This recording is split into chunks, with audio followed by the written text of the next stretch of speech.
Okay, so we have our completed motor. I mean, it's essentially completed. I'll probably dry brush some charcoal, or I might even just use graphite pencil shavings and just rub that into this into that kind of bronzish paint to give it, to blacken it, just to give it that right color, that sheen that we're looking for on basically heat stressed aluminum. Gets that kind of mottled graphite sheen to it. So I do that often. Exhaust streaks that I do, or the gun, if it's a military plane with machine guns on it, I tend to do that with pencil shavings, just the lead shavings. And you just rub that in with a dampened finger, or even dry. Just rub it in. Use a brush, sometimes a brush like this, not so long, kind of a short bristled, square-headed brush, and just really rub it into the paint pretty good. And then the overspray with the clear lacquer seals that and sets it.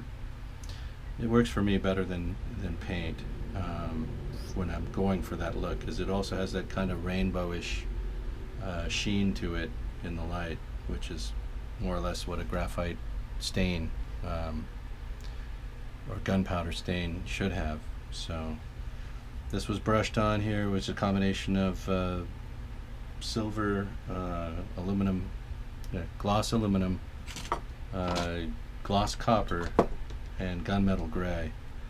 And I just mix that up in a cap and brush it on. So it looks okay. It looks pretty good, and when it gets the graphite staining on it, it'll look even better. But for now, you know what, I should find that oil pump part. Let's see.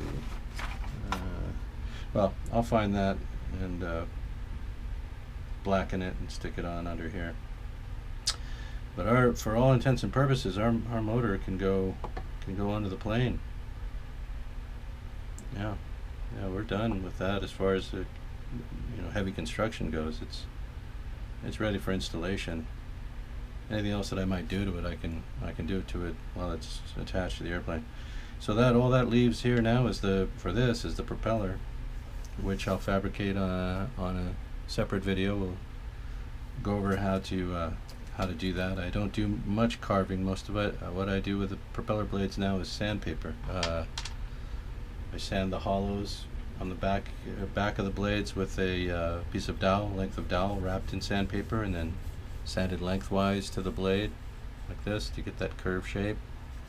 And then we sand over the top with a sanding block, and we rocker that while we're sanding to get that nice concave on the outside, and concave on the underside, convex on the outside. I always get those two confused. Anyway, you want the top surface of the blade to be curved this outward, and then the back side of the blade is underscored, like the way the wings are. Basically, a propeller is just a wing.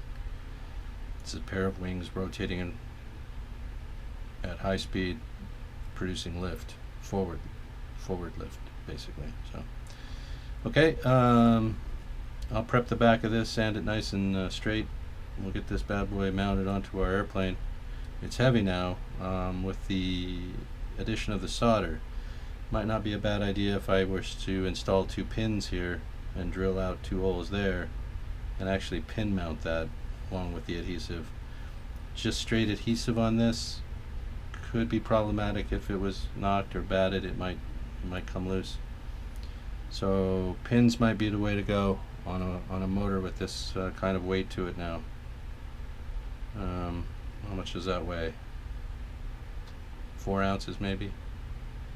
Doesn't sound like a lot, but when it's just hanging out here on a layer of adhesive, it's significant. Right? All right. But we got it nice and straight. Look at that. Beautiful. Da da da da da. Right? That looks like a Lycoming radial with the exhaust collection at the front. Later.